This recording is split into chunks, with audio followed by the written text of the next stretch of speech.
నేను చాలా ప్రాక్టికల్గా ఉండే వ్యక్తిని. దూరం చాలా సుదీర్ఘమైన ప్రయాణం ఇది.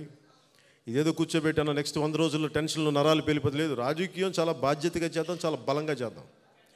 మన దగ్గర 1000 కోట్లు లేవు, ఏమి లేకపోయినప్పటికీ బలమైన వ్యూహంతో జనసేన పార్టీ ఆంధ్రప్రదేశ్ శాసనసభలో అడుగు పెడుతుంది. అంతవరకు నేను మీకు మాటిస్తున్నాను. పవన్ కళ్యాణ్ జనసేన పార్టీ ప్రతినిధులు శాసనసభలో అయితే అడుగు పెడతారు. అంతవరకు నేను మాటిస్తున్నాను. అంతటి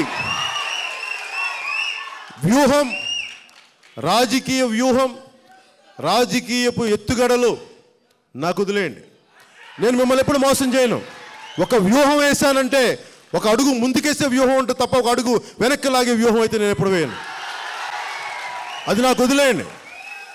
అంతేగాని కూర్చోబెట్టి నేను ఏమి ఆశించకుండా దూరం వచ్చాను. నేను ఇంత దాకా వచ్చానంటే నేనేం చూసి ఒకసారి అనిపిస్తాయి పక్కన ఇలాంటి వాళ్ళని పెట్టుకుని నేను ఎలా రాజకీయం చేస్తానంటారు. నేను చెప్తాను, నాకు ఈ వ్యక్తి కూలంకషంగా తెలుసు.